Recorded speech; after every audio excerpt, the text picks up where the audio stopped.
Og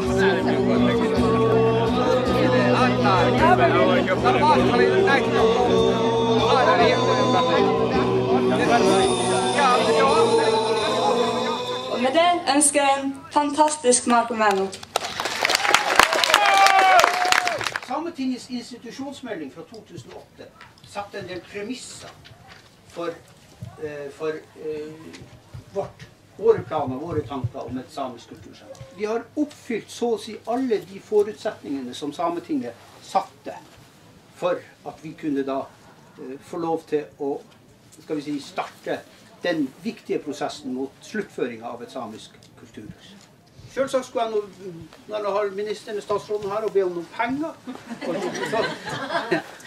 Men jeg vet at det er vel ikke denne her arenaen man utdeler når man behandler statsbudsjettet. Ja, vi är väldigt glada och stolta att presentera Joikit, med Stokka och Kälok.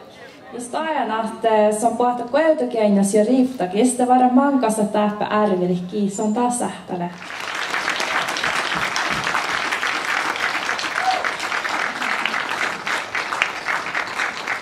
Ja täällä me poudet startarääri Rigmor Åsrud ja Sami alaskoulauttistäjäki Ristenraana länsmana Läudai.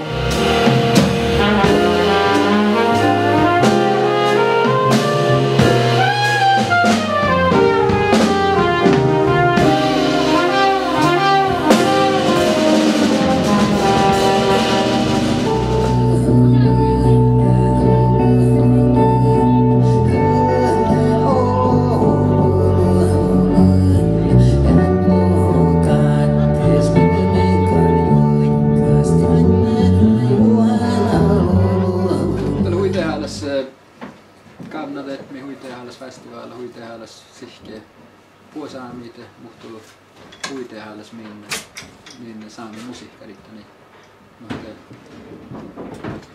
mutta huisomaa kuinka tätä että suoja hita ta musiikari juurtakin just tätä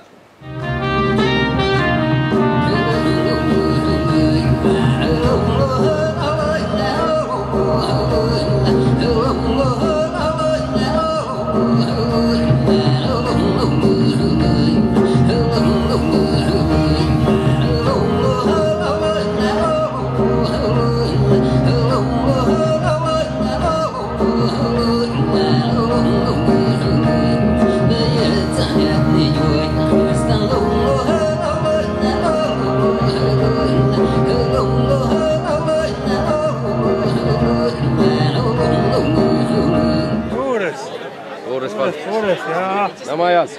Mennään festivaalissa ja kuuntelemme musiikkaa. Tanssemme. Tansumme ja...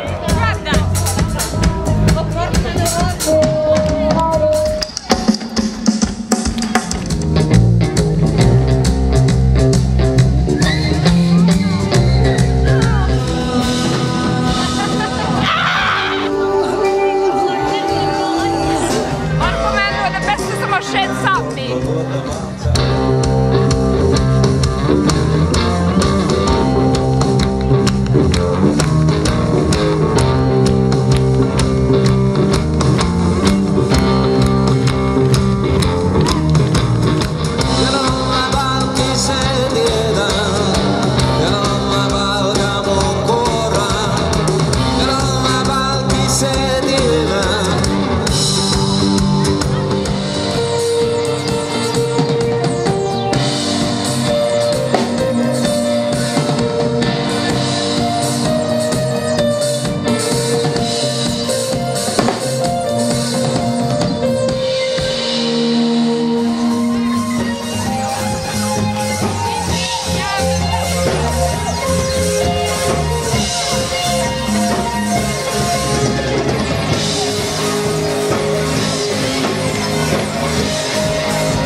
真